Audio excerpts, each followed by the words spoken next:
I like to play a game inside of my head where I'll invite characters in that I've encountered online or through films or through books and interact with them and see what comes up, see what happens.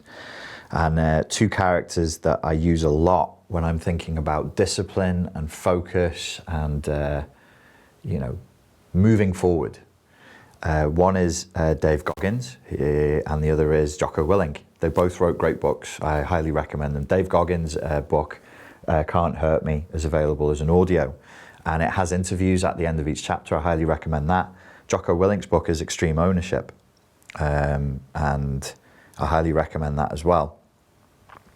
And I sort of think, what would it be like if you were, if one was like these sort of types, Navy SEALs, gung-ho, ultra-focused, ultra-directed type, but that level of sort of bravura, machismo and determination and hoo-ah applied to emotional literacy, applied to being focused in your life on a day-to-day basis.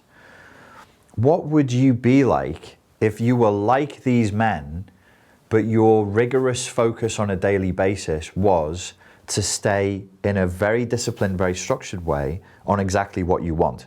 What if you were jingoistic and oorah about what you want?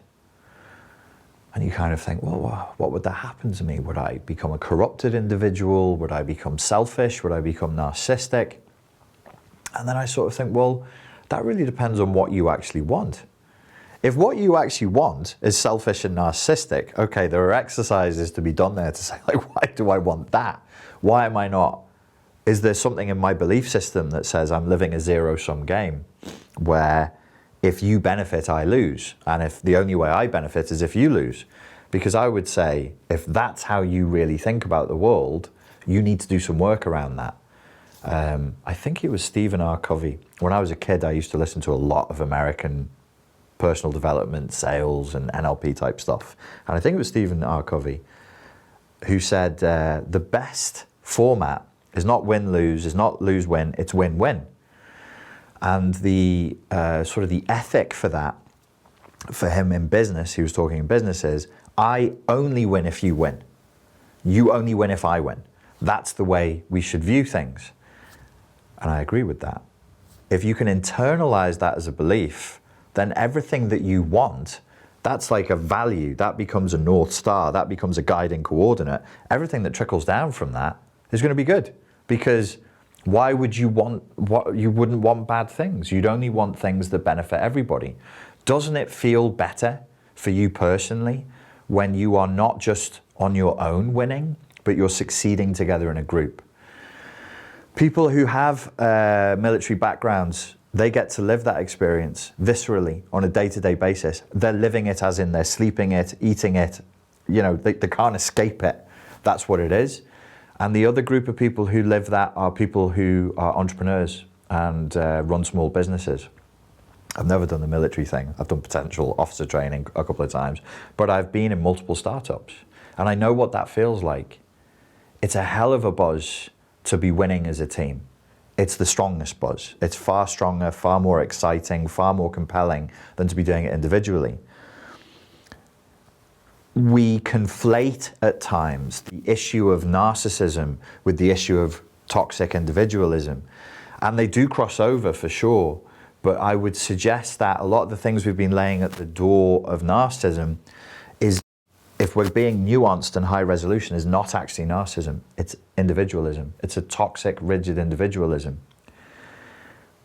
When we contribute, when we are acting as part of a team, and when everybody's winning alongside of us, when our tribe is doing well, and look at the military, look what they do with them. They put them in tribes. If you listen to the David Goggins thing, and he describes Hell Week, I think it's one of the first things they do, it might be day 1 or day 2, is if they have a number of guys going through, if there's 50 guys going through, they put them into teams of 10. I've got the numbers wrong. I'm sure it's not teams of 10, but it's something like that. Boat team 1, boat team 2, and then they compete with each other. And they win or lose with each other. And what are they looking for in the Navy SEALs specifically?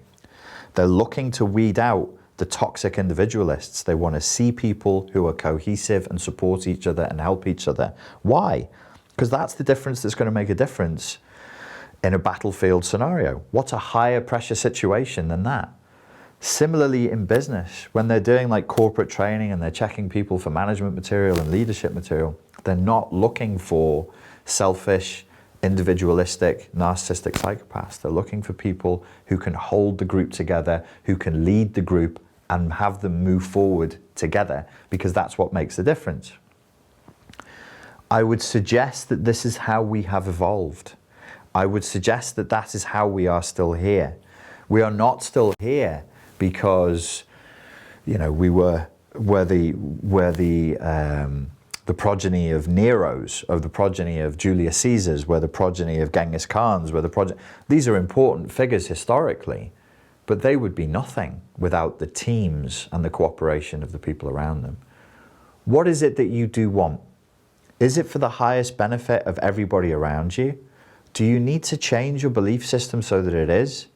And if you do that, do you find it more compelling? More on this tomorrow. Ladies and gentlemen, thank you very much for your time and for your attention, and I look forward to speaking to you again tomorrow. Cheers.